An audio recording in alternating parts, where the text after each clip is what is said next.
Aftur. Við núna? Allt klárt? Allt klárt. Ok. Myndin að komast á. Sé ég það?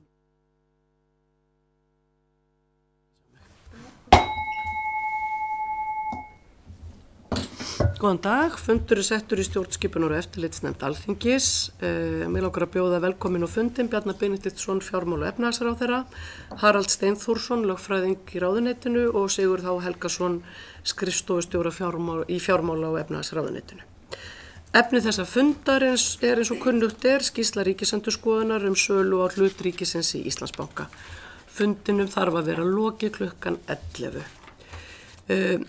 Ég bið nefndarmenn, fulltrúa í nefndinni og gesti að hafa í huga reglur opna nefndafundi og vísa það í starfsreglur fastanefnda Alþingis.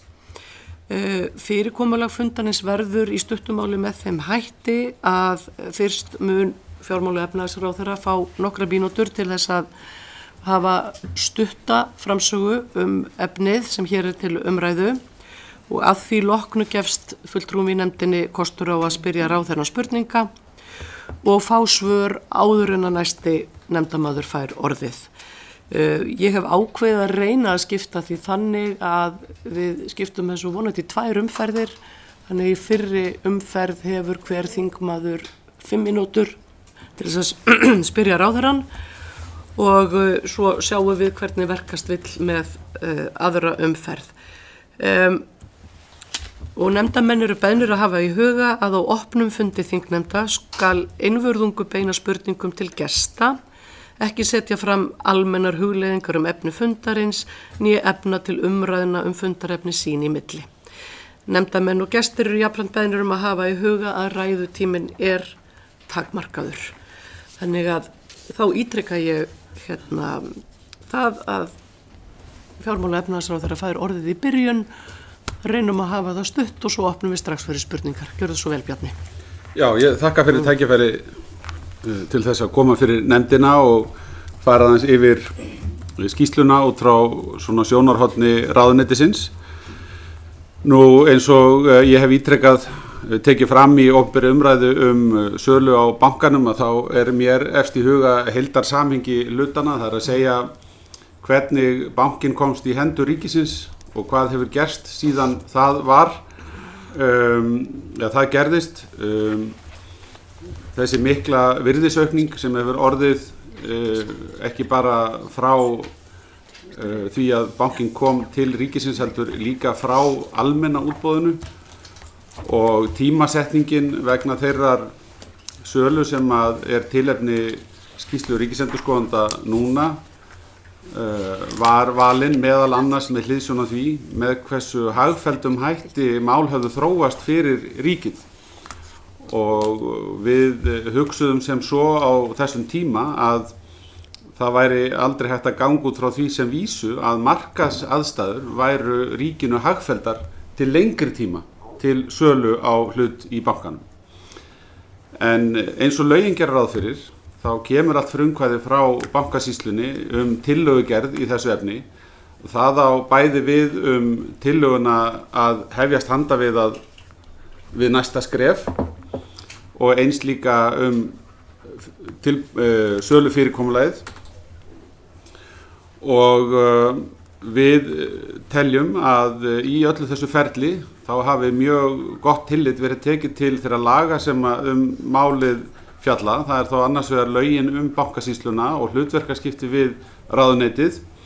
Reyndar létum við gera sérstakt lögfræði álit í ráðuneytinu áður en kom til almenna útboðsins á sinn tíma það hver nákvæmlega hlutverkaskiptin væru milli bankasýslunar og fjármálaráðuneytisins og höfum meðal annars látið Ríkisendurskoðun það álit í té.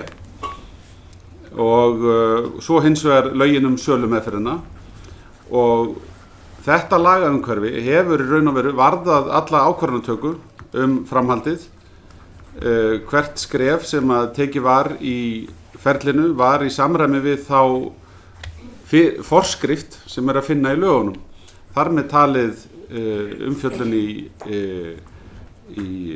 þingnefndum til samræmis við það sem upp var lagt með og endanlega ákvarðana að taka.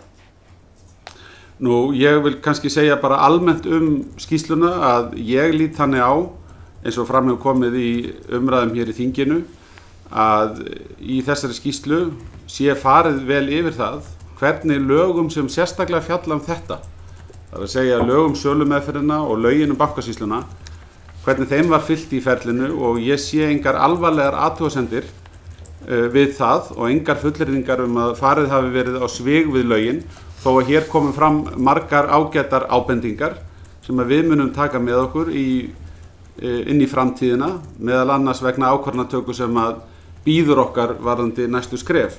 Ríkisstjórnin hefur lýst því yfir að hún vilji í ljósi reynslunar gera breytingar, bæði á bankasýslunni og hyggist ekki hafa þá áfram sérstaka stofnun eignarhald á hlutum ríkisins í fjármálafyrirtækjum og eins líka hvað sölu fyrirkomulagi varðar. En það í sjálfu sér ekki sérstakt efni þessara skýrslu.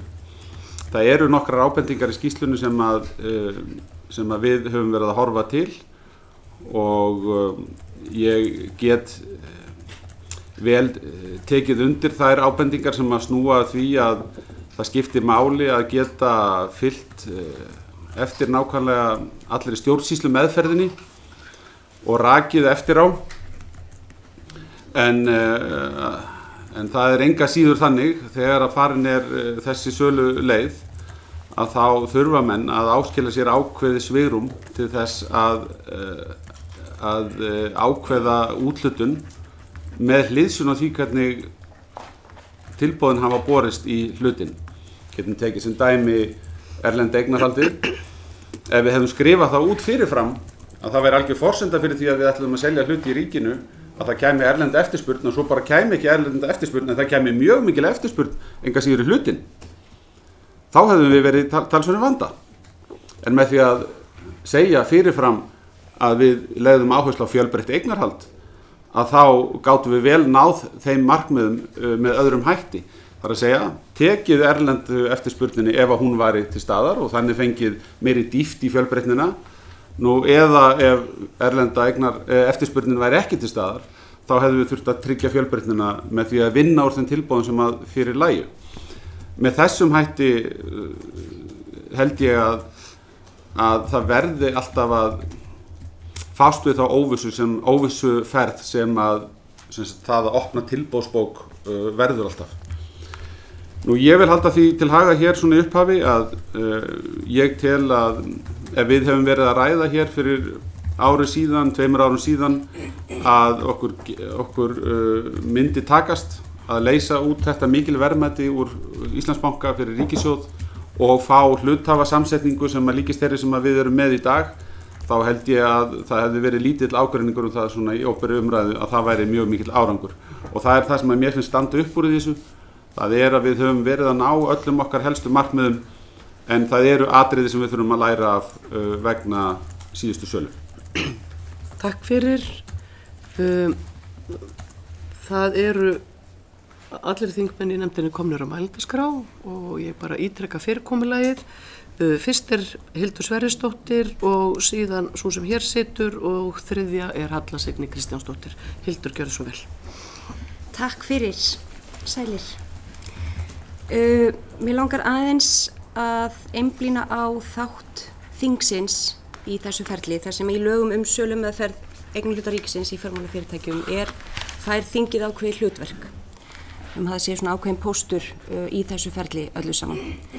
Það sem það segir í annarri grein að þá ber ráðherra annars vegar að gera greinagerð sem eru lagðar fyrir þingnefndirnar, annars vegar fjárlaganefnd og hins vegar efnahags- og viðskiptanefnd og leggja fyrir þær. Þannig að mín fyrirspurning hvort að ráðherra telji að hann hafi sinnt þessum kröfum ráðherra gagnvart þessum pósti í ferlinu.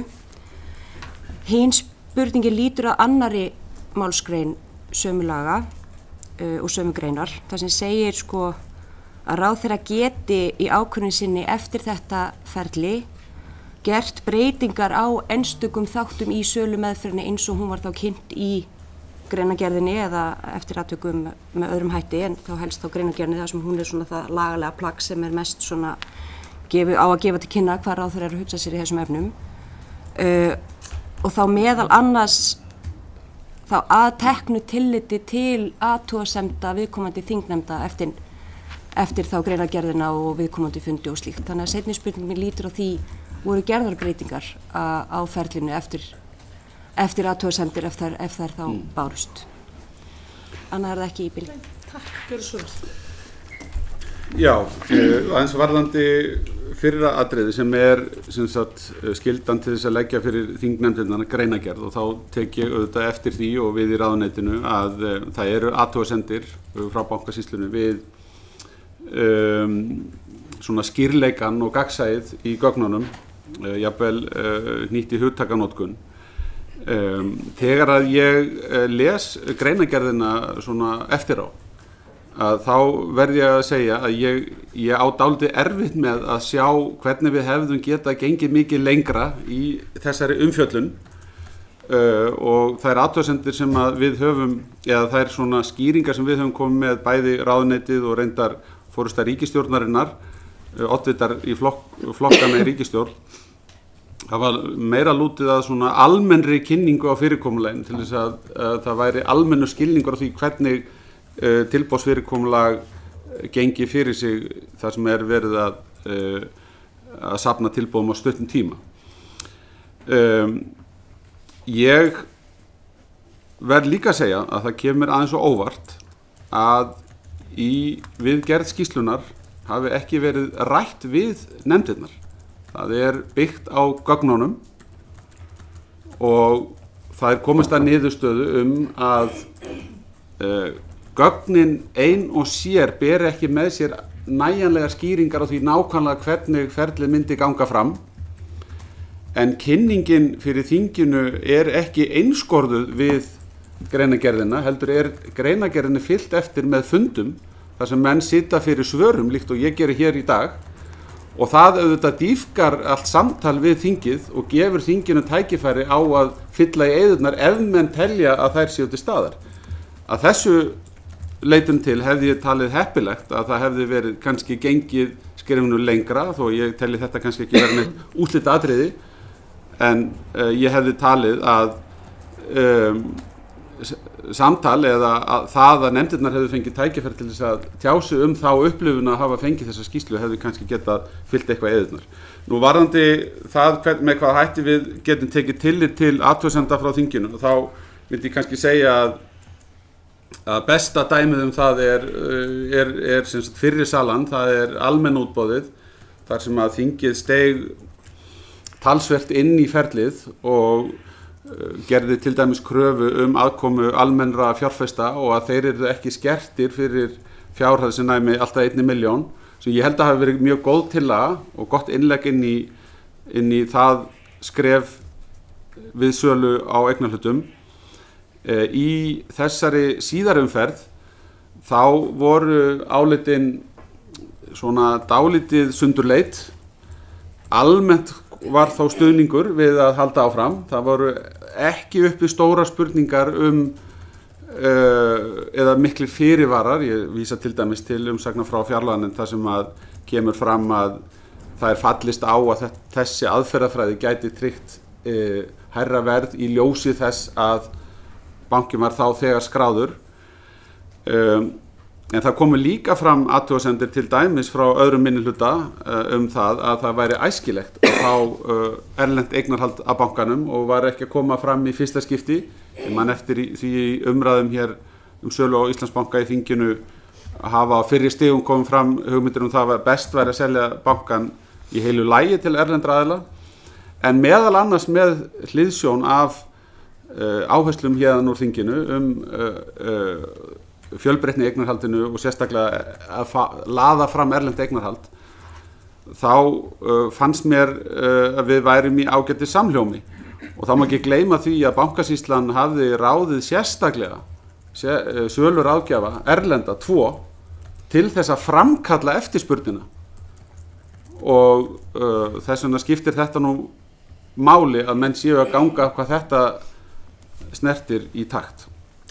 En það voru semst ekki gerðar mikla breytingar, það verður svona minniháttar. Sigurður gæti kannski rakið að ef ég mætti gefa honum orðið til þess að fara til það nákvæmlega hverju við breytum eftir þinglegu umræðuna. Örstutt, takk, Sigurður Gjörsson. Já, eins og ráðherra reifaði, þetta var við álitum þannig okkar mat á þessum álitum að þarna væri punktar sem við myndum hafa í huga í sölunni en sem gæfi ekki tilefni til þess að gera mikla formbreytingar á áformunum. Það var niðurstaðan. Ok, takk fyrir það. Heyrðu, þá ég næst og ég með 3 spurningar. Ráðherra vísar til frumkvæðis Bankasýslunnar sölufyrirkomulag og sölutíma, skil ég það rétt. Einhver efi í huga þínum ábyrgð ráðherra á ferlinu þrátt fyrir frumkvæði framkvæmdaraðilans og þá allavega skil ég lögin frá 2012 þannig að ábyrgð ráðherra sé rituð inn í þau eins og lýst hefur verið. Þetta fyrsta spurningin. Önnur spurningin er hvort að fjármálaráðherra telji að jafnræðis hafi verið gætt í þessu ferli, þessari annarri sölu. Og þriðja spurningin varðar kannski ekki beinlínis skýrsluna sem hér til umræðu, heldur það sem að gert hefur og eftir og varðar svona opinberan málflutning Bankasýslunnar sem undir stofnun fjármála- og efnahagsráðuneytisins ríkisendurskoðun sem stofnun á vegum Alþingis og eins og allir vita þá ríkisendurskoðandi kosin á Alþingi og trúnaðarmaður Alþingis. Ég ætla að fá að segja hér að það hefur ekki slegið mig vel hvernig svona orð hafa verið höfð starfsemi ríkisendurskoðunar og annað slíkt og ég bara velti fyrir mér hvort að ráðherra hafi á þessu skoðuna því að Bankasýslan jú undir stofnun ráðuneytisins. Það sem sagt 3 spurningar, gjör svo vel. Já, takk fyrir það. Nú, það alveg ljóst að Bankasýsla ríkisins sérstök ríkisstofnun sem heyrir undir ráðherra. Það skýrt og í 1. grein laganna. En það segir enga síður maður heldur áfram að svona kafa niður í þetta fyrirkomulag að það sé sjálfstæð stjórn yfir Bankasýslunni og það gert ráð fyrir því í 3. málsgrein 2. greinar laganna Bankasýsluna þar sem segir ákveði ráðherra í undantekningatilvikum að beina tilmælum til stjórnarstofnunarinnar tiltekin mál getur stjórnin tjáð ráðherra afstöðu sína til þeirra áður en við þeim orðið.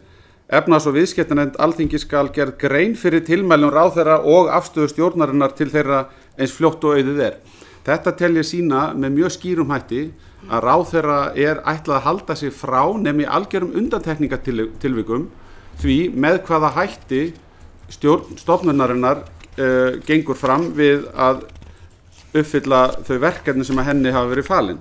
Og það segir sömuleiðis í greinagerð með þessari annarri grein að ef ráðherra ætla að beita þessari heimild, það segir hérna, beiti hann þeirri heimild þarf hann að gera það með formlegum hætti auk þess sem hann þarf að gefa stjórninni möguleika á að tjá afstöðu sína og svo framvegis. Þannig að í mínum huga það alveg ljóst að ráðherra ber ábyrgð á stofnuninni en hvernig hann rís undir þeirri ábyrgð síðan annað mál og getur verið það getur verið eitthvað sjónarmunur á því hvernig menn horfa á það. Í mínum huga þá höfum við ákveðnum formreglum að gegna og stærsta einstaka ákvörðunin sem að ég þurfti að taka í öllu þessu ferli var að fallast á tillögur Bankasýslunnar og hleypa sem sagt ferlinu áfram alveg til enda en eins og menn sjá af tilboðsdeginum, söludeginum sjálfum þá ganga þarna samskipt á milli sem ekki var hægt að útiloka fyrirfram að myndu enda með því að ráðherra stöðvaði söluna. Nú varðandi jafnræðið, já ég get alveg sagt að þar þykir mér vera svona ákveðin veikur blettur í þessu söluferli og það miður og það birtist okkur í því að það er erfitt að tryggja að allir söluráðgjafarnir hérna innanlands séu í fyrsta lagi að beita sömu aðferðafræði til þess að hleypa væntanlegum kaupendum eða áhugasömum kaupendum að ferlinu. Mér finnst það hefði mátt vera betur tryggt í samningum við söluráðgjafana. Og það er þekkt þetta með að sumir hafi verið hvattir til þess að taka þátt meðan aðrir þurft að sýna frumkvæði. Þetta trufla mann aðeins varðandi þetta með jafnræðið. Enga síður þá sýnist mér að allur megin þungi eftirspurnarinnar sem að birtist okkur þarna þegar að salan fór fram hafi verið tilkomin vegna undirbúnings sem að Bankasýslan hafði unnið á dögunum fyrir söludaginn til þess að vera í markaðshreyfingum og við höfðum gefið það út opinberlega að við værum að fara að stíga þessi skref. Þannig að það var engin skortur á því að þeir sem að báru uppi eftirspurnina og þar með talið erlendu aðilarnir, þeir komu fram og lýstu áhuga reyndar umfram væntingar. Það er kannski gagnvart svona smærri fjárfestum sem að þó töldust uppfylla skilyrði til þess að taka þátt, þar sem að ég held að það hafi verið erfitt í þessu fyrirkomulagi að tryggja fullt jafnræði. En ef maður tekur það síðan eitthvað stærra samhengi og spyr sig hvernig myndum maður gera það á Írlandi, þar var verið að selja ríkishluti í fjármálafyrirtæki fyrir ekki löngu síðan, þá er spurning hvenær er hægt að tryggja í einu og öllu fullt jafnræði allra. Kannski er það bara gert með almenn útboði. Nú varðandi opinbera málflutning Bankasýslunnar þá vænti ég að hér sé verið að vísa til orða þar sem hafa fallið sem að varpa einhverjum efa fram að Ríkisendurskoðun hafi verið fullt bær til þess að tjá öll þau atriði sem að finna í skýrslunni. Við getum ekki tekið undir þetta og höfum átt samskipti við Ríkisendurskoðun. Við höfum verið í samskipti við Ríkisendurskoðun vegna gerðar þessara skýrslu.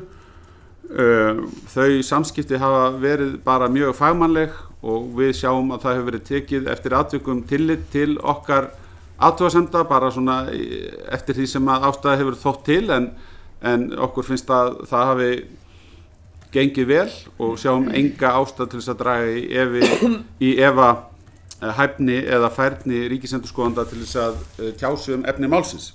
Okay. Þá er það Halla Signý Kristjánsdóttir, gjörðu svo vel. Já, mundir þú mæla með tilboðsleiðinni aftur til áframhaldandi sölu eins og til stendur en þá til sölu á hlut ríkisins í Íslandsbanka og ef já, af hverju og annars vegar hverju myndir vilja breyta í næstu sölu? Gjörðu svo vel. Já. Nú, ég held að það sé útilokað að þessi ríkisstjórn muni vilja fara aftur tilboðsleiðina við sölu á eignarhluti í Íslandsbanka vegna gallana sem að fylgja því, ekki síst í svona hvað við að segja, smáu samfélagi eins og við búum í. Ég er þar ekki síst að vísa til þátta eins og þess jafnræði sem að við vorum að ræða hérna áðan. Það getur verið flókið að tryggja fullt jafnræði en þó vil ég segja að tilboðsfyrirkomulagið hefur marga augljósa kosti. Með tilboðsfyrirtækinu tókst okkur að selja mjög stóran hlut í bankanum á verði sem ég tel að hafi verið mjög ásættanlegt og reyndar minna frávik í þessu verði heldur en þekkist í sambærilegum sölum á undanförnum árum.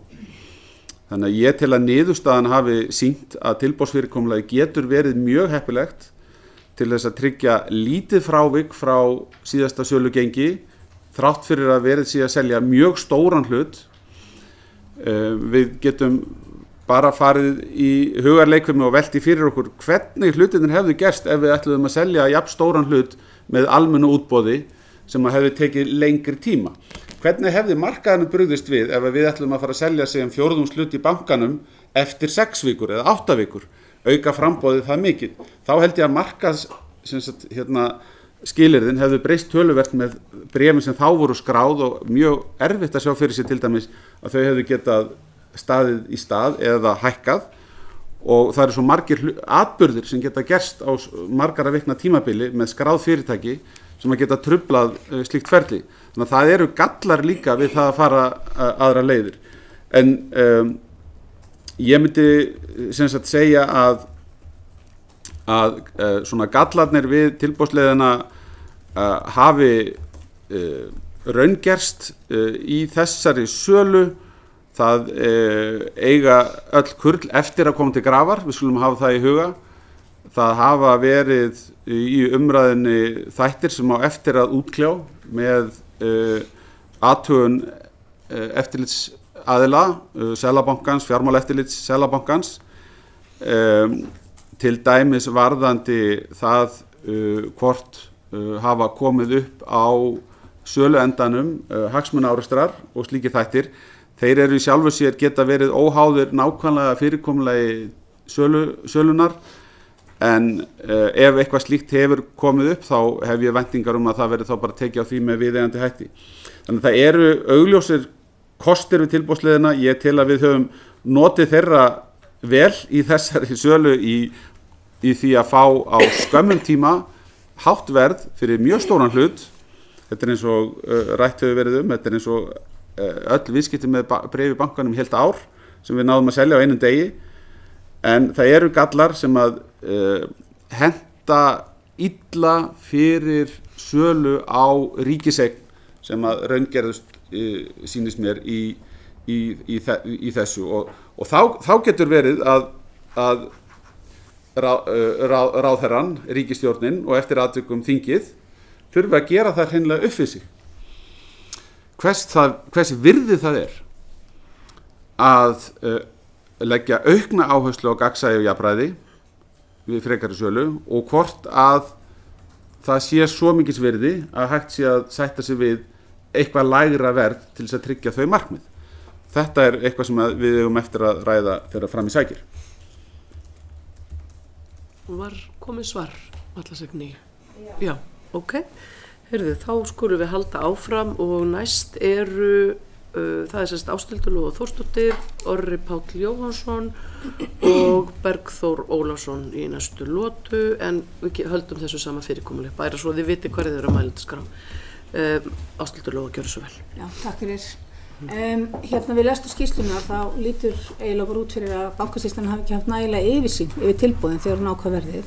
Og þannig er það vist staðreynd að það voru komin tilboð fyrir 69 milljarða á 122 krónur hlutin, og það eru 565 miljón hlutir þegar ætlunin var að selja einungis 400 miljónir hluta, sem er 30% meiri eftirspurn en framboðið var. Þannig að það er ekki hægt að segja annað en að það hafi komið mjög mikil eftirspurn í hlutin. Það var alltaf hægt að ná einhverjum verðmætum og miklum verðmætum út úr sölunni fyrir ríki. Spurningin hefur aldrei snúist það, þetta hvort það hefur getað verið meira. Og Bankasýslan sagði það fullum fettum að ráðherra hefði ákveðið verðið, og þú varst núna hérna rétt áðan að tala um áhrifin á eftirmarkaði, og ég bara spyr hvernig getur það haft slæm áhrif á markaði að selja á markaðsverði, og hvað varðar eftirmarkaðin? Er það ekki eðli markaða að sveiflast, og hefði það ekki alltaf jafnað sig aftur áður en að ríkið myndi selja á ný? Og svo hafðir þú upplýsingar þessa miklu eftirspurn þegar þú ákvaðst að selja hlutin á 117 krónur í stað 122 króna, eins og Bankasýslan segir að þú hafir ákveðið verðið.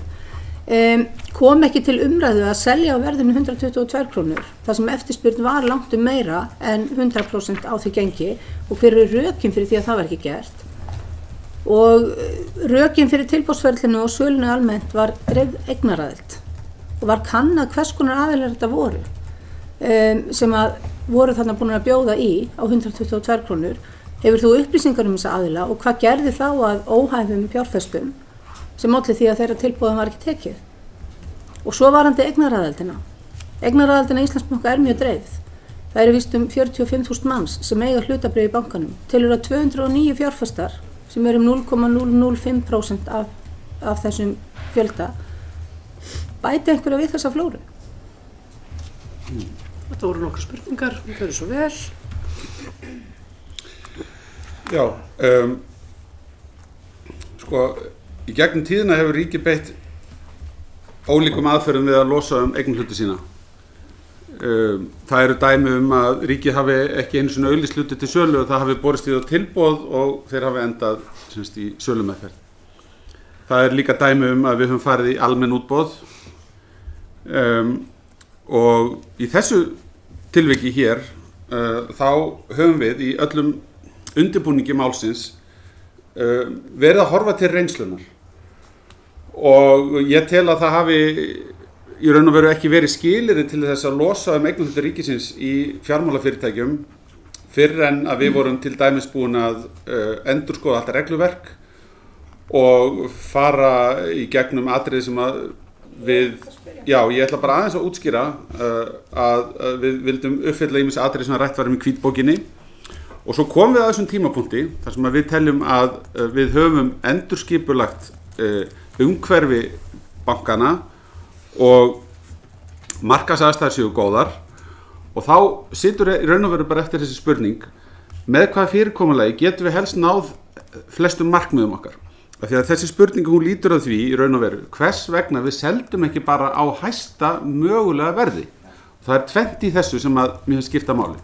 Það eru annars vegar markmiðin sem að við höfðum og skrifum út til dæmis hérna á blaðsíðu 13 í minni greinagerð að þetta snerist ekki bara að finna gott verð fyrir bankan. Þá hefðum við boðið í heilu lagi allan eignarhlutin og ég geti alveg trúa því að við hefðum getað selt jafnvel einum lífeyrissjóði, tveimur, hátt í 20% í bankanum. Það hefði ekkert komið óvart. Okkur fannst það ekki góður kostur og þetta þarf að hafa í huga þegar við erum að skoða það hvernig tilboðin eru meðhöndluð. Hitt sem þarf að athuga er það að þegar það er verið að byggja upp svona tilboðsbók að þá er það alþekkt að aðilar senda inn tilboð sem að endurspegla ekki endilega nákvæmlega þann hlut sem þeir óska eftir að fá úthlutað, heldur senda inn tilboð sem eru umfram það sem þeir fá úthlutað vegna þess að þeir gera ráð fyrir því að þeir fái ekki öllu því úthlutað sem þeir hafa sóst eftir, sem er í raun og veru saga svona sölumeðferðar. Og þar af leiðir, þá er ekki hægt að taka hráar tölurnar úr tilboðsbókinu og segja að þetta var hinn raunverulega eiginlega eftirspurn sem átti að ráða. Nei, það þurfti að taka tillit til þess að sumir voru að skilin tilboðum umfram eiginlegar óskýrum úthlutun og jafnvel umfram eigin fjárfestingagetu eins og Bankasýslan hefur bent á. Já, en að teknu tilliti til annarra markmiða eins og þess að við vildum fá inn stofnanafjárfesta, við vildum fá inn fjölbreyttar eignarhald og við lögðum áherslu að fá erlenda eignarhaldið með, þá tel ég að eina spurningin sem að í raun og veru sé hægt að velta fyrir sér í þessu efni, ef við ætlum að standa við yfirlýst markmið, var svo hvort við ættum að selja bankana 117 eða 118. Það er í raun og veru stærsta spurningin og það er fyrir tillögu Bankasýslunar að við séum best að ná heildarmarkmiðum okkar á verðinu 117 sem að það verður á endanum niðurstaðan eftir samtöl við Bankasýsluna þá tillögugerð. En voru þessir aðilar eitthvað kannaðir? Ég meina, vitið eitthvað hvað aðilar þetta voru að þeir eru ekki staðið undir þessu eða... Það sem var gert og Bankasýslan leiddi þá vinnum í samstarfi við söluaðilana var að skoða tegundir fjárfestana. Á þessum hærri verðum þá hefðu margir af stóru stofnanafjárfestunum og erlendu aðilarnir dottið út og við höfum fengið mun ríkari þáttöku ýmissa smærri aðila sem í umræðunni eftir söluna hafa verið taldir óæskilegir eigendur. Það er bara staðreynd. En eru þessi nýju fjárfestar eitthvað að koma að stjórn bankans og eitthvað svoleiðis sem að núna hafa komið inn að því talar reynslu og svoleiðis, eru þeir eitthvað að fara að koma að bara daglegri stjórn bankans eða þess að þess? Enginn þeirra aðilar sem er komin inn sem nýr hluthafi með virkan eignarhlut yfir 10%, en að sjálfsögðu þá eru þessir aðilar farnir að hafa áhrif á samsetningu stjórnarinnar og eftir því sem að lengra verður gengið því að losa eignarhlut ríkisins, að þá munu þær línur betur skýrast eftir því hvernig hluthafa hóparnir vilja og geta náð saman. En ég sammála því að einstaka hlutafar eins og margir sem hafa verið í umræðinni sem að fara með kannski 0,01% hlut, þeir stjórna ekki miklu í bankanum. En þeir hjálpa til við að skapa markaðsaðstæður fyrir eftirmarkaðin. Og já, ég tel að þróun á verði hlutabréfa í bankanum á eftirmarkaði skipti verulega miklu máli vegna þess að hún til vitnis það hvernig ríkinu hefur tekist til við að framkvæma útboðið og það hefur áhrif á framtíðar áhuga þeirra sem ætla að kaupa eignir af ríkinu þegar til þess kemur. Tökum sem dæmi annað útboð sem fór fram fyrir ekki mjög löngu síðan, þar sem öll áhersla var lögð á að taka sem allra hæstu verði og skráð félag á Íslandi á eftirmarkaði þá lækkuðu bréfin. Já, þar var vist fjölga bréfum mjög mikið. Það var eitthvað svoleiðis sem kom þar inn líka og það eitthvað heyrði maður nú það að Íslandsbanki, mann ekki hvort það stendur í skýrslunni, en að Íslandsbanki hefði sagt að ef það á að selja svona lágt þá þarf að fjölga bréfum og þá var þeim fjölgað. Þannig að mér finnst þetta mjög ég ekki alveg bara sammála þessari ég get bent að auki á það að þegar Írska ríki seldi hlut í banka núna fyrir 3 vikum síðan, þá var eftirspurnin á því gengi sem selt var samkvæmt fréttum margföld. Á því gengi sem selt var? Já, á því gengi sem selt var. Ok, við erum með aðra 6 þingmenn mælendaskrá. Orri Páll Jóhannsson, þú næstu að gera svo vel. Takk formaður og þakka fyrir ráðherra fyrir að greina góð svör.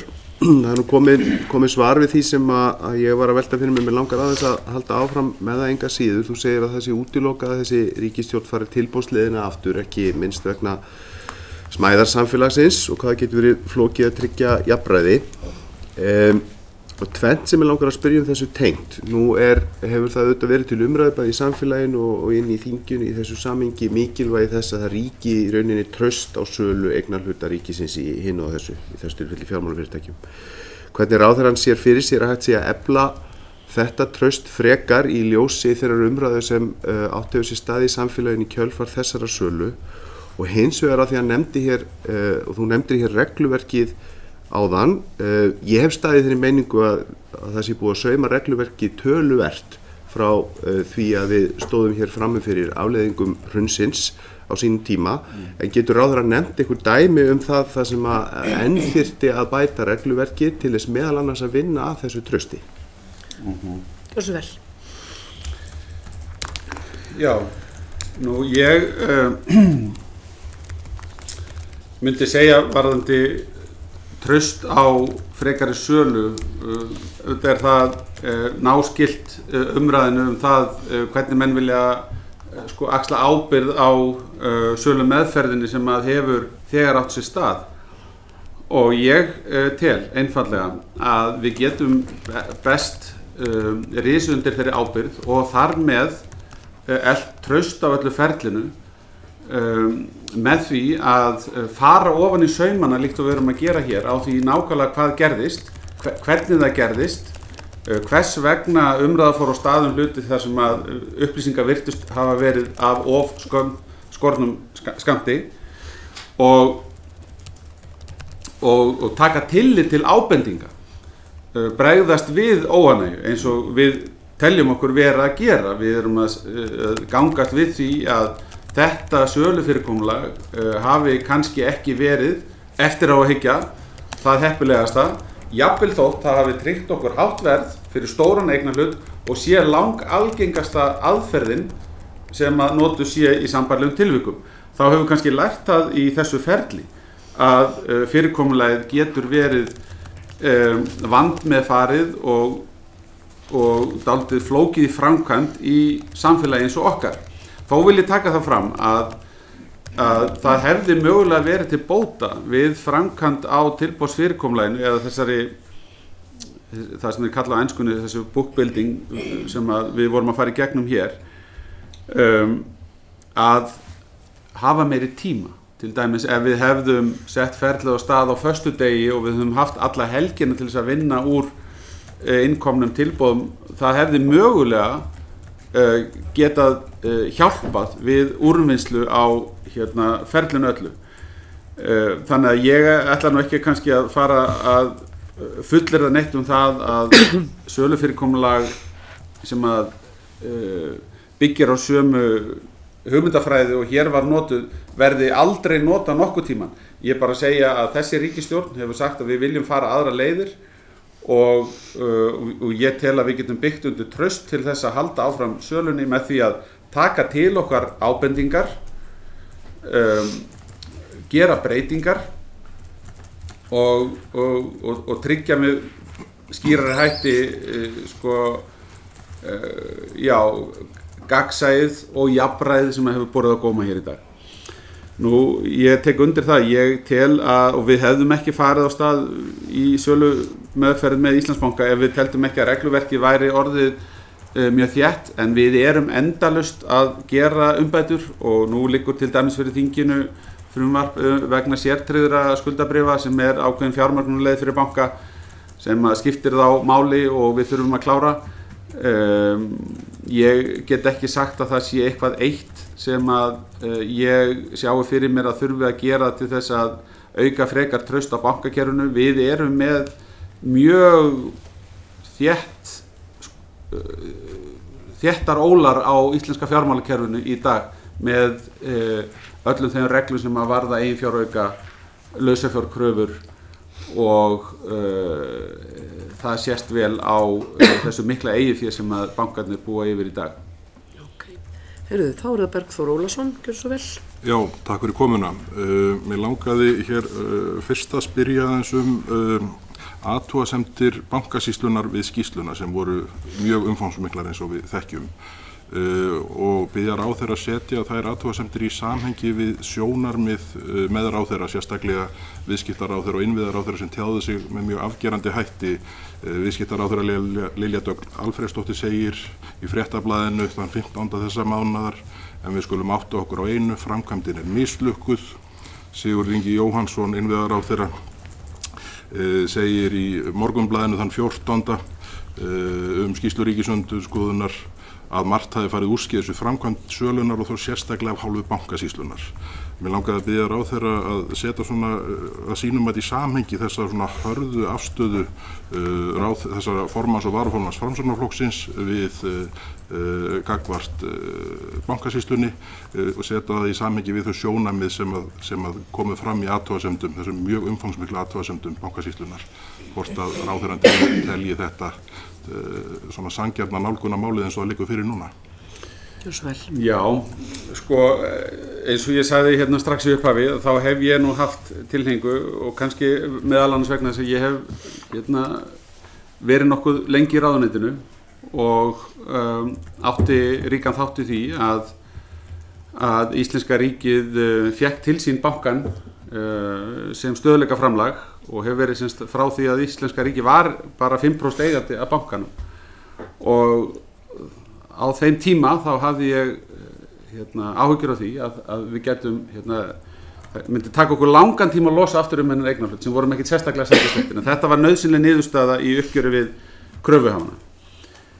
Vegna þessa alls þá ég mjög upptekinn af stóru myndinni sem ég mjög ánægður með þeim gríðalegu verðmætum sem við höfum skapað fyrir ríkið með bankanum og að við skildum hafa náð þetta dreifðu eignarhaldi, náð erlenda eignarhaldinu og ég tel að í þessari sölu hafi fengist gott verð miðað við það hvað við vorum að selja stóran hlut raun og verið ótrúlega gott verð. En þegar að ráðherrar sem hér eru nefndir til sögunar vísa til þess að þeir séu ekki ánægðir með það hvernig þetta gekk fram þá erfitt fyrir mig að setja mig nákvæmlega í þeirra spor en það sér þetta svona hver með sínum augum. Ég held að þarna sé verið að vísa til þess að það reis óánægjubylgja eftir að salan var afstaðin og hún var meðal annars vegna þess að mörgum fannst sem að jafnræðis hafi ekki verið nægjanlega gætt og að það hafi komið á óvart að smærri fjárfestar, og þá ég að tala fjárfestar sem að vildu fjárfesta kannski fyrir 10-20 milljónir, ættu yfir höfuð þess kost að taka þátt. Það vakti upp tilfinninguna að fyrst hefði verið dregin einhver hringur utan mengi fólks sem mátti taka þátt, og innan þess mengis þá hafi allir fengið frítt spil einhvern veginn. Og þegar að svona smáar fjárhæðir voru í spilinu, að þá spurðu þeir sem voru fyrir utan mengið, hvers vegna gátu við þá ekki alveg eins fengið að taka þátt. Skýringarnar á þessu liggja í því laga og regluverki sem við búum við, sem að gerðu meðal annars kröfu til þess að ef að allir áttu að fá að taka þátt, þá hefði þurft að fara í frekari útboðslýsingar sem að hefði getað verið aðeins tafsamara og aðeins áhættusamara ferli, eins og ég kom aðeins inn á hérna áðan. Og það þetta sem ég sjálfur að vísa til þegar ég að tala hérna jafnræði þáttakanda í útboðinu, að það auðvitað snúið að tryggja að allir söluráðgjafar beiti sömu aðferðafræði, að allir þeir sem mögulega gátu fallið í hóp hæfra fjárfesta hafi fengið sömu meðhöndlun.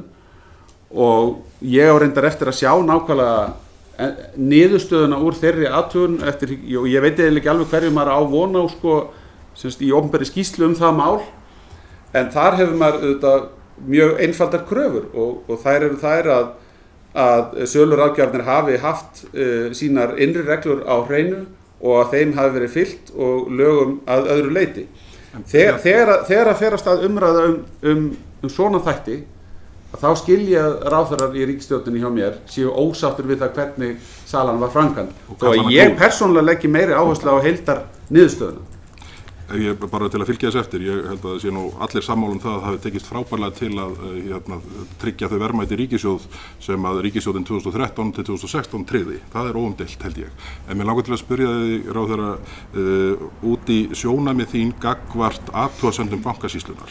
Hvernig meturðu þau svona heildstætt? Þetta réttmætar athugasemdir sem Bankasýslan að gera, eða Bankasýslan út í mýri að þínu mati?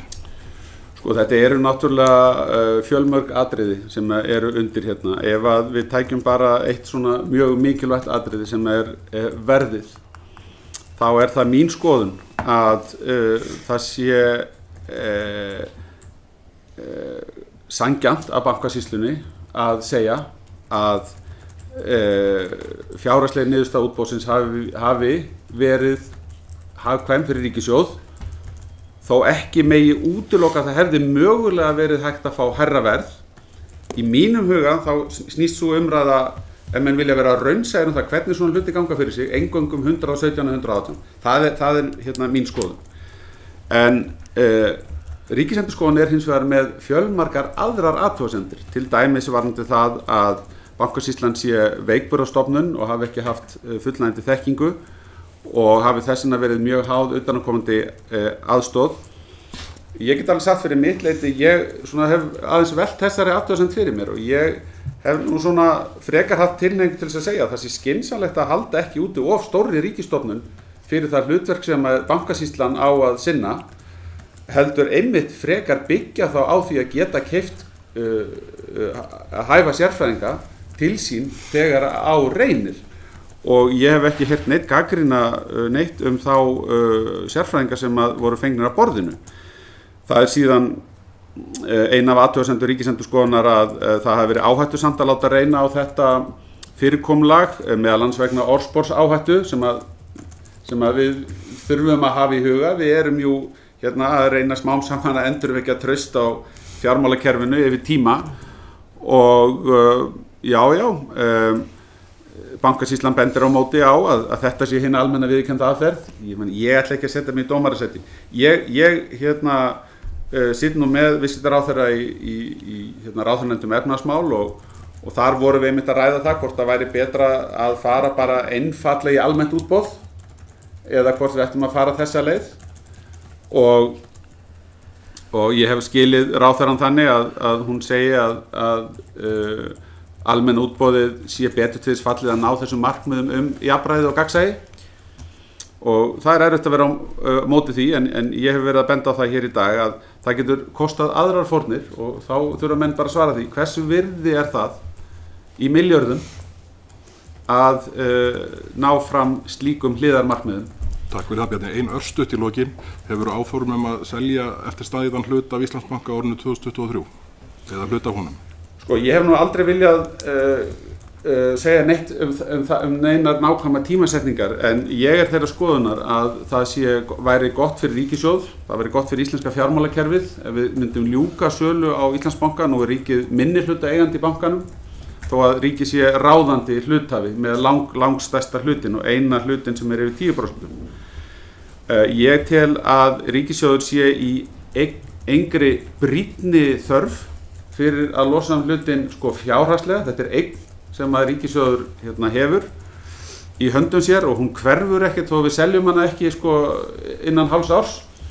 Ég held hins vegar að veri mjög góð ráðstöfun ef að aðstæður leyfa, ef að markaðsaðstæður eru slíkar að þær bjóða upp á sölu á eftirstæðum hlut, og þá væri það gott. Og í því sambandi hef ég sagt hér í þinginu að ég tel margt kom til greina í því. Ég tel ennþá kom til greina að taka hluta af bankanum og dreifa til Íslendinga án endurgjalds. Það mætti gera samhliða því að farið væri í útboð. Það mætti líka nota markaðinn til þess að gleypa nokkur prósent í bankanum. Við höfum margar leiðir. Bankinn getur sjálfur keypt hlut í sér og þannig getum við losað hlut ríkisins. Það eru margar leiðir til þess að halda áfram að draga úr eignarhaldi ríkisins og snúa þannig fjármálaeignum í innviði í landinu.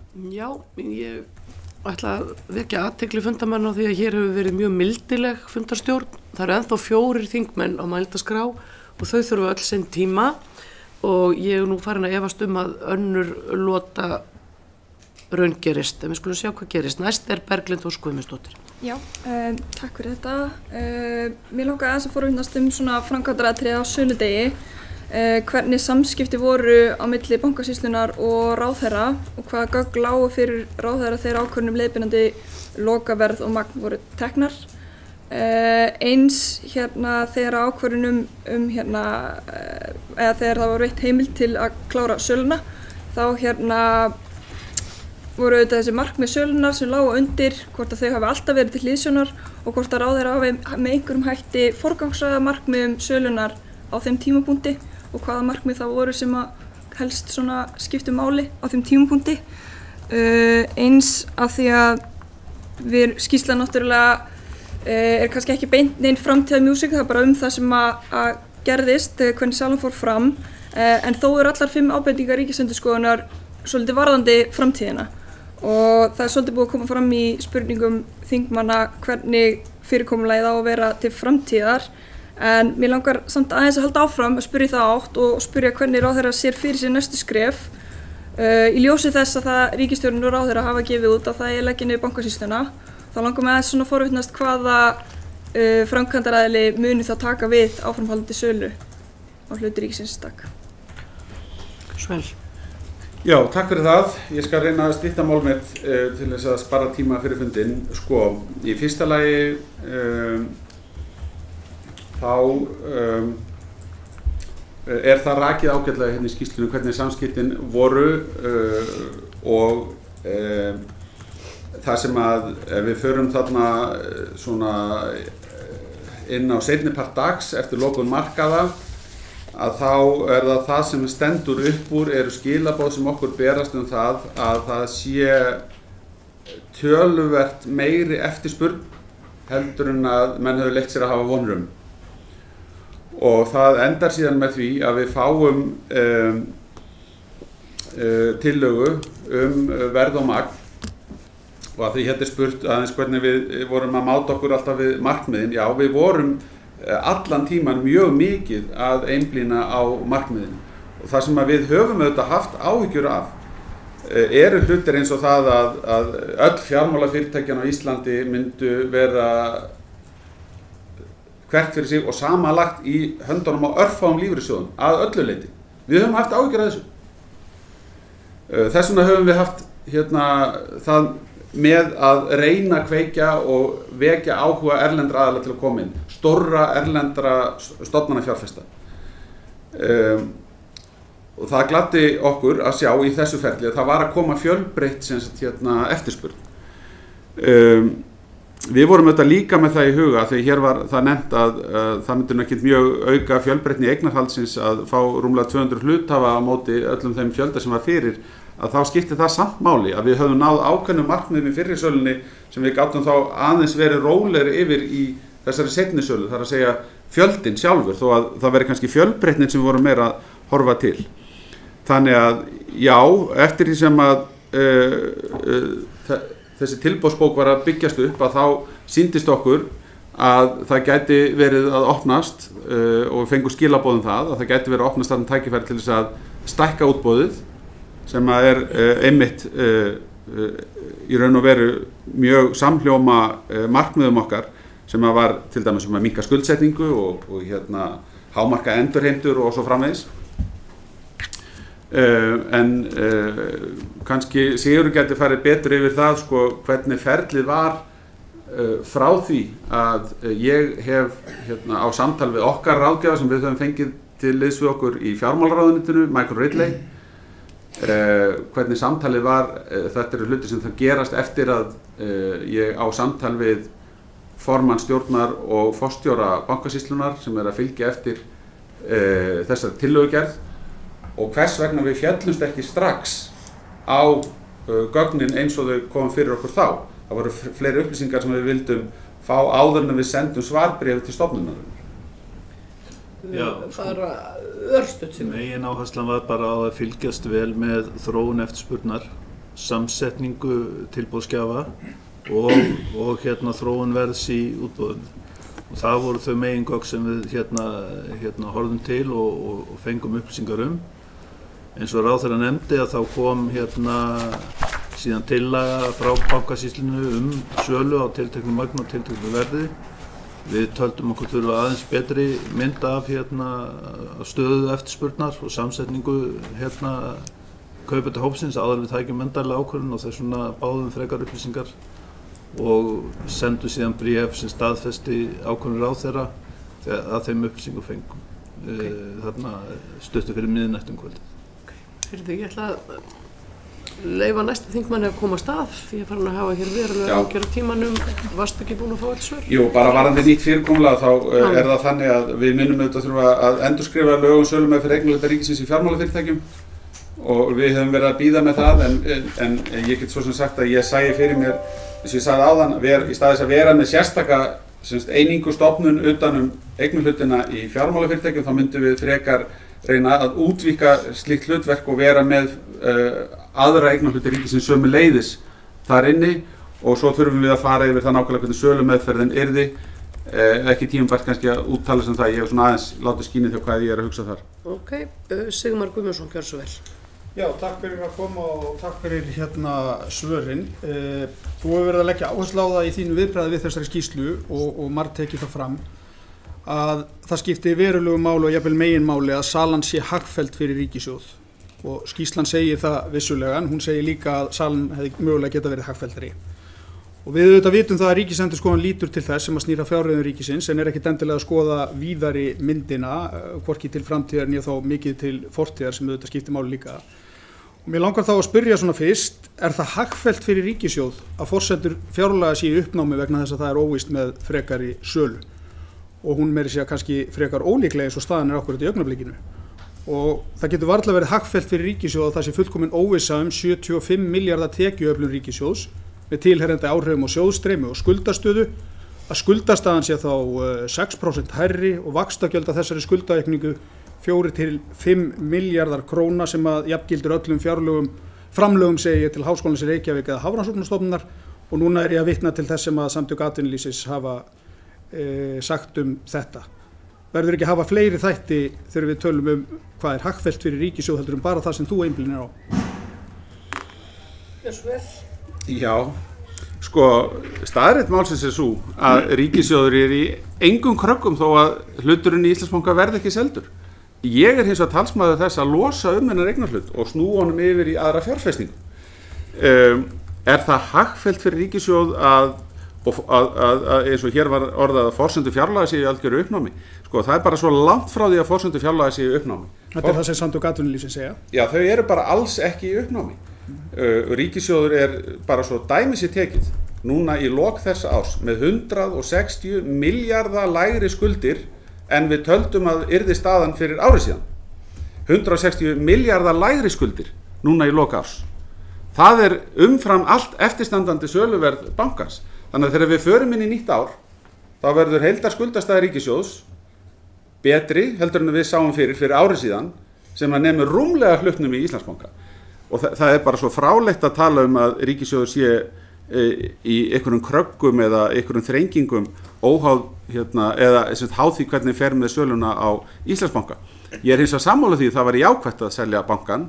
Það myndi draga úr lánsfjárþörf ríkisins, það myndi gera það og þess vegna vonast ég til þess að við getum með einhverju svona málefnalegri nálgun náð sem mestum samhljómi það hvaða lærdóma við eigum að draga af þessari skýrslu og sölu meðferðin til þess að við getum haldið áfram. Nú var enginn að tala það að staðan væri með þeim hætti eins og þetta rekja. Það bara verið að tala það að það verið að gera ráð fyrir þessu í fjárlögunum sem hlýtur þá væntanlega að hafa áhrif á niðurstöðu fjárlagana þó væri ekki nema bara út frá þessum auknu vaxtagjöldum upp á einhverja milljarða. En ég hjó eftir öðru sem að þú nefndir að þegar við vorum að tala sölu fjárhæðina, það þó deilt það hvort að þessi sölu fjárhæð eða verðmiðin sem verðið sem fékkst sé jafnhátt og það hefði geta verið. Og þú talaður önnur markmið sem hliðarmarkmið og mér langar aðeins að velta því upp svona í samhengi við sögulegt samhengi, einkavæðingu, misheppnaða banka, bankahrunið, það sem kom út úr búnaðarbanka rannsókninni núna fyrir fáeinum árum, að svona hlutir eins og gagnsæi, að það sé matskenndir hlutir, að það sé villandi upplýsingagjöf, að það sé ójafnræði fjárfesta í ferlinu, að það sé orðspors áhætta, framkvæmd sölunar hafi ekki verið í lagi og heldur ekki undirbúningur. Það talað það í lögum að það vera gagnsæi, hlutlægni og að það sé jafnræði.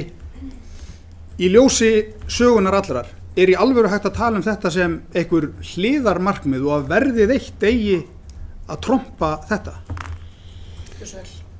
Já, markmiðin sem við höfum verið að horfa til eru mjög skýrt framsett í sérstökum kafla sem heitir markmið sölu á hlutum í Íslandsbanka og þau eru rakin og mér finnst þau hafa verið skýr og það á ekki að hafa verið neitt vafi það hver þau voru. Þau voru meðal annars að hámarka endurheimturnar en við vorum líka að tala bara almennt að minnka áhættu ríkisins, efla virka samkeppni, stuðla fjölbreyttu, heilbrigðu, dreifðu eignarhaldi til lengri tíma og svo framvegis. Og við vorum að horfa á þetta þegar tilboðsbókin metin þá bankasýslunni beinlínis falið að leggja mat á það hvar besta jafnvægi fæst á milli þess að sækja hæsta verð og tryggja þessi markmið. En af hverju talar þá þetta sem hliðarmarkmið? Já, þau eru ekki eiginleg lægra sett markmið en þau eru höfð til hliðsjónar þegar verið að taka tillit til tilboðsbókarinnar og ég var nú búinn að rekja það hér áðan en mér finnst vera mikið ofmat á möguleikum ríkisins til þess að taka raunverulega hæstu verðum og ég efast að umræðan hefði verið jafn jákvæð þann eigendahóp sem þá hefði myndast í bankanum ef á hefði verið látið reyna. Sömuleiðis ef ég efasemdur það hvernig markaðsverðið eftir söluna hefði þróast og ég bara þeirrar skoðunar að langbesta leiðin til þess að leggja mat á það hvort að gott verð hafi fengist fyrir bankan sé að horfa á dagsloka gengið á undan og skoða fráviki frá því með hliðsjón af magninu.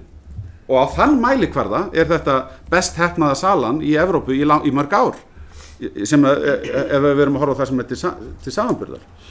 Ef við hefðum átt að vera með enn meira gagnsæi alla þá þætti sem ætti að koma til skoðunar, þá held ég að við hefðum mögulega sýnt of mikið á spilin gagnvart áhugasömum tilboðsgjöfum og þeir hefðu þá upp að einhverju marki geta spilað inn á það hversu opna bók ríki var að spila fyrirfram. Mér langar í þessu sambandi að rifja það upp hversu mikið við gripum inn í tilboðsbókina í almennu útboðinu. Menn verða að muna það hversu grimmilega við til dæmis skárum niður áhugasama einkafjárfesta þar sem enduðu flestir bara með 1 milljón þrátt fyrir að hafa skilað inn 20 milljóna tilboðum. Við skárum þetta allt saman niður. og það var engar athugasemdir gerðar við það og ekki var hægt að segja að það hafi verið svo augljóst fyrirfram heldur áskildum við okkur rétt með hliðsjón af markmiðunum til þess að tryggja útkomu sem samræmdist þeim. Nú ætla ég að minna á að við erum að fjalla skýrslu Ríkisendurskoðunar söluna sem fór fram daginn og það eru 2 þingmenn eftir og ég ætla að leyfa þeim að komast að og ráðherrann fer ekki fet fyrir að þeir hafa komist að. Næst er Lilja Rannveig Sigurgeirsdóttir. Takk formaður og ég vil þakka ráðherra fyrir að koma hingað og svara spurningum okkar í þessu máli. Ég með spurningu varðandi þær áhyggjur sem snúa að erlendu kaupendunum. Og það áhyggjur felast í því að sumir telja að það sé ekki örugt að erlendu kaupendurnir séu raunverulega erlendir. Sem sagt að það séu innlendir aðilar á bakvið erlendu aðilina. Frá hruni hafa verið gerðar mjög margar lagabreitingar til þess að auka gegnsæi og auka skilleika í kerfinu, fjármálakerfinu. En þessar áhyggjur hafa samt sem áður komið fram.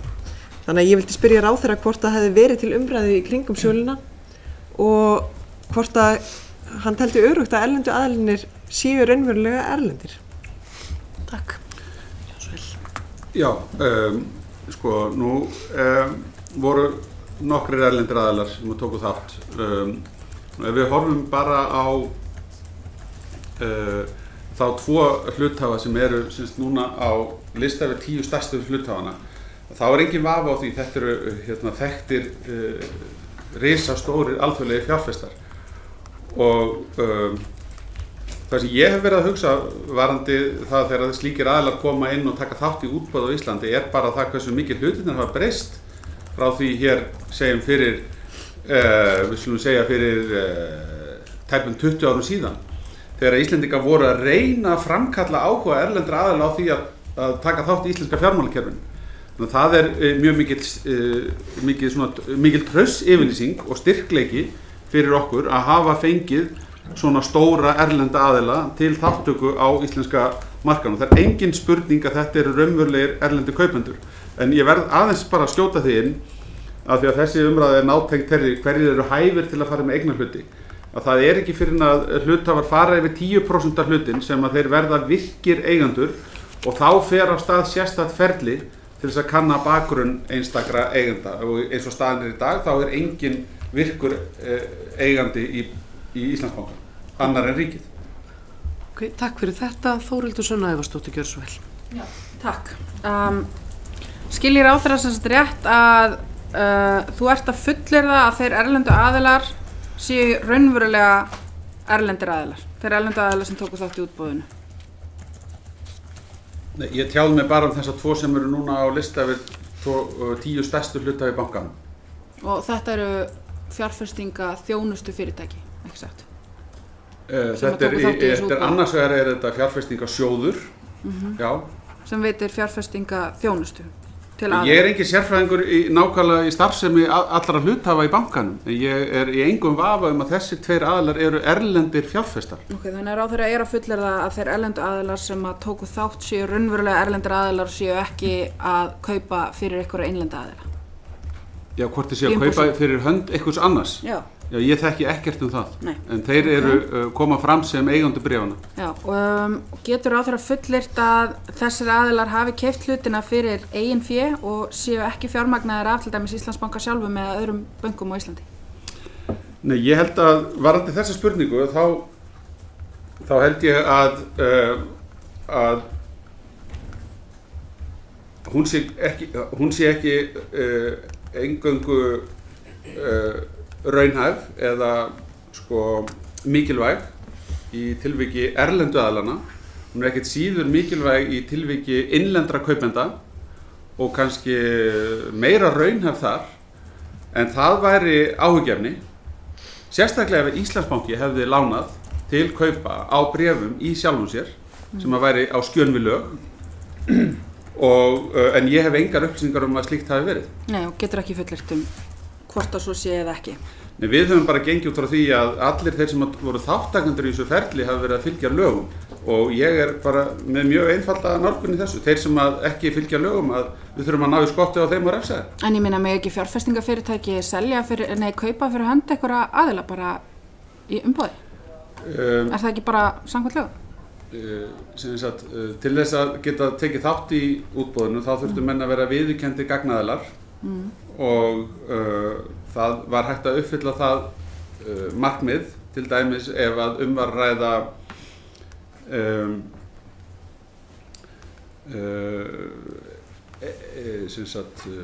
eigna umsýslu fyrir einkaaðila. Það kemur fram í skýrslunni að þetta hafi verið sjóðstýringarsjóðir til dæmis þar sem að raunöfn eiginlega kaupenda lágu ekki fyrir. Ég hef engar upplýsingar það, hvernig það lítur út í samanburði innlendra þáttakenda og erlendra, en ég veit bara það að stærsti fjárfestirinn eiginlegur fjárfestir. Getur ráðherra fullyrt að lífeyrissjóðir eigi ekki eftir að leita réttar síns fyrir að hafa sætt hlutfallslega meiri skerðingum í þessu útboði heldur en aðrir fjárfestar? Nei, ég get ekkert fullyrt það hvort einhver vil láta reyna á rétt sinn, en ég hef enga ástæðu til að ætla að það hafi neitt réttur verið brotinn á slíkum aðilum. Ég tel að útboðsfyrirkomulagið sé þannig, alveg eins og einkaaðilar sem ekki fengu að taka þátt í almenna útboðinu og voru skornir niður kannski 99% áttu enga rétt. En dregur ráðherra í efa niðurstöðu Ríkisendurskoðunar að hlutlægni hafi ekki verið gætt við úthlutun? Ég kannast nú ekki við að það sé fullyrt að hlutlægni hafi ekki verið gætt. Á blaðsíðu 68 stendur að þessi niðurstaða Ríkisendurskoðunar að skort hafa á gagnsæi og fyrirsjáanleika í ákvarðanatöku tengdri flokkun fjárfesta, ákvarðanir Bankasýslunnar niðurskurða tilboðum hafa miklu leyti byggt á huglægum forsendum og hlutlægni ekki verið tryggð. Og að þetta hafi ekki verið skjalfest með kerfisbundum hætti, hvernig þessi viðmiðum var beitt. Þannig að dregur ráðherra þessa niðurstöðu, mjög skýra niðurstöðu Ríkisendurskoðunar í efa. Já, sko, ég tel að við úthlutun þá hafi söluaðili mjög ríkar heimildir til þess að taka eða taka ekki tilboðum. En þannig að hlutlægni þarf ekki alltaf að vera gætt? Ég tel ekki að það sé fullyrt í þessum texta sem þú varst að lesa upp að það hafi skort á að hlutlægni hafi ekki verið gætt, og ég tel að ríkið sem seljandi hlutarins ekki verið tryggð dálítið annað. Og ég tel að seljandi hlutarins hafi mjög ríkar heimildir til þess að taka eða hafna öllum tilboðum sem berast. Seljandinn einfaldlega að reyna að ná ákveðnum markmiðum með sölunni. Vegna þess að þegar þú varst spurður hvort að þú þyrftir ekki að gæta hæfiðinu varðandi þessa sölu, að þá talaður að það væri verið að vinna með hlutlægar reglur og þá reyni aldrei á aðkomu ráðuneytisins til þess að fara yfir einstaka mál, og þar af leiðandi hafa aldrei komið upp álitamál varðandi hæfi ráðherra við sínar athafnir eða umsýslu.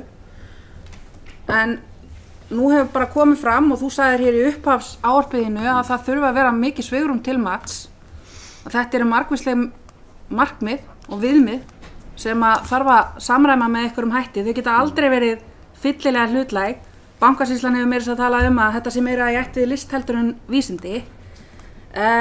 Miðað við það að hlutlægni hafi ekki verið tryggð að mati Ríkisendurskoðunar, að ráðherra talar sjálfur mikið svigrúm við tökum ákvörðun hvernig eigi að skera niður hluti, það virkilega svo að ráðherra telji sig undanskilin hæfisreglum stjórnsýsluréttar við ákvörðun að samþykkja tilboð eða hafna? Sko, það sem ég held að skipti mestu máli varðandi hlutlægnina í þessu að aðilar í sambærilegri stöðu njóti allir sambærilegar meðferðar. Þannig að það sé til dæmis ekki teknir út einstaka aðilar í hópi sömu tegundar fjárfesta og sagt við höfum ákveðið að sleppa þér hér og við ætlum frekar að taka Jóa og sleppa Gunna, sko. En það hefur komið fram að þetta var einmitt ekki. Þetta mikilvægast þegar kemur að því að tryggja hlutlægni, það að þeir sem eru í sambærilegri stöðu njóti sömu meðferðar. Nú, varðandi ásakanir sem að hafa komið fram hér á fyrri stigum málsins að ég hafi verið vanhæfur til að taka ákvarðanir sem að hér hafa verið teknar í málinu, að þá verð ég bara vísa til þess að nú hefur Ríkisendurskoðandi gefið út skýrslu þetta efni og hefur enga ástæðu séð til þess að draga í efa hæfni mína á neinu stigi málsins. Það fjalla bara en ekkert það komið mér ekki óvart að hv. þingmaður hér skuli halda umræðan áfram. Ég er bara að spurja út í hæfisreglur stjórnsýsluréttar. Þær hljóta að hafa komið til skoðunar í þessari athugun. Ráðherra hefur haldið því fram að vegna þess að það sé beiting á hlutlægum reglum við þessa úthlutun, að þá hafi hæfisreglur stjórnsýsluréttar bara aldrei komið til skoðunar við meðferð ráðuneytisins. Það nú fleira sem við höfum sagt í skriflegum svörum til þingsins hæfismálin, en ég bara vísa til þess að hér hefur farið fram athugun ríkisendurskoðanda á því hvernig lögum og stjórnsýslureglum var fylgt við útboðið. Það engar athugasemdir gerðar hæfi. Hefði konaðinn mátt kaupa hlut í bankanum í þessu útboði? Ég ætla ekki að svara svona hypotetískum spurningum, sko. Þetta ekkert hypotetísk spurning. Þetta bara mjög skýr spurning. Þetta mjög hypotetísk spurning. Ef að hæfi skiptir engu máli í þessu samhengi varðandi úthlutun, hefði konaðinn það mátt kaupa? Ég tók enga ákvarðanir úthlutun. Það sem að þingmaður virðist ekki hafa átt að sjá. Þetta tilboðsfyrirkomulag, tilboðssala. Það talaði það í greinagerð með frumvarpinu að ýmsar leiðir komi til greina þegar að verið eigi að selja eignarhluti í fjármálafyrirtækjum. Til dæmis almennt útboð, skráning bréfa á fjármálafyrirtækis á skipulegum verðbréfamarki eða tilboðssala. Þetta ekki tilboðssala sem að hér fór fram? Sem að við erum að ræða núna. Var þetta ekki tilboðssala? Þetta spurning? Já, þetta spurning. Já, það rétt. Ok, og þar stendur bara í beinu framhaldi, sala hluta með útboði eða skráning bréfa í kauphöll ferli sem frábrugðið hefðbundinni tilboðssölu. Sem dæmi ekki mat á einstaka tilboði með eiginlegar samningaviðræður við einstaka kaupendur að ræða þegar almennt útboði eða skráning bréfa fer fram. Þarna skýrt verið að afmarka munin á tilboðssölu og svo almennu útboði. Ráðherra hefur verið að tala að hann hafi ekki átt að fara yfir einstaka tilboð og þetta sé einhvern veginn bara eigi ekki við. Það að segja 4. grein laga sölumeðferð á eignarhlutum ríkisins í fjármálafyrirtækjum, þar sem stendur að ráðherra taki ákvörðun hvort tilboð skuli samþykkt eða þeim hafna og undirrita samninga fyrir hönd ríkisins sölu eignarhlutarins. Þetta ekki tilboðssalan sem verið að vísa í? Verður ráðherra ekki skýra ábyrgð á að fara yfir þessi tilboð? En eins og þingmaður veit að þá gert ráð fyrir því í lögunum að þessu verkefni sé úthlutað til bankasýslunar eins og rakið var þegar lögin voru sett á sínum tíma og gert var í þessu fyrirkomulagi. Já, en ráðherra ákveður, þá komu úthlutunarlistar aldrei til skoðunar í ráðuneytinu. Já, en ég meina, út af það gengur kannski okkar ágreiningsefni, hvort að það hafi átt að gera það eða ekki, hvort að ráðherra hafi átt að vera upplýstur þetta eða ekki, í ljósi þess að tilboðssölu var að ræða sem að mér finnst bara mjög skýrt að greinagerðinni að feli ráðherra það ábyrgð að fara yfir hvert og eitt tilboð. Þetta bara einfaldlega ekki hluti af þeirri skýrslu sem við erum hérna að ræða í dag. Jú, það líka talað þetta í skýrslunni. Ekki þetta atriði sem þú ert að tala Ég var bara að tala hlutverk ráðherra í þessu sambandi, en einmitt, það ekki fjallað mikið ábyrgð ráðherra í þessari skýrslu og það ekki fjallað hæfi ráðherra í þessari skýrslu. Og það heldur ekki fjallað möguleikann á því að innlendir aðilar gætu hafa verið að taka þátt í gegnum erlenda fjárfestingaþjónustu sjóði. Þetta eitthvað sem að rannsóknarnefnd gæti til dæmis komist að niðurstöðu eða ekki. Og var í raun bara rannsóknarnefnd sem gat komist að niðurstöðu varðandi til dæmis einkavæðinguna á Búnaðarbankanum, ekki satt. Er þetta spurning? Já.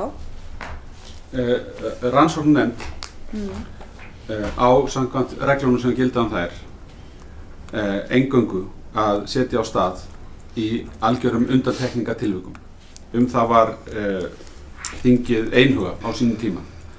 Ég tel að þegar upp hafa komið alvarleg atvik, svik, alvarleg lögbrot, stórkostlegt gáleysi og slíkir hlutir, þar sem að hafa gerst atburðir sem að hafa leitt til samfélagslegs tjóns af stórri gráðu, þá kom til álita að setja stað slíkar rannsóknir. Ég sé ekkert í skýrslu ríkisendurskoðanda sem gefur tilefni til þess að setja stað slíkar rannsókn sem að setur þá alla hlutaðeigandi nánast á sakamannabekk.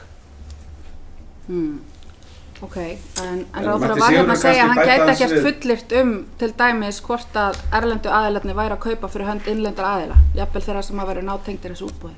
Það sem að Bankasýslan gerir að hún tekur afstöðu til þess hverjir eru viðurkenndir mótaðilar í samstarfi við sölu aðilana sem að höfðu verið fengnir til þess að sinna því hlutverki.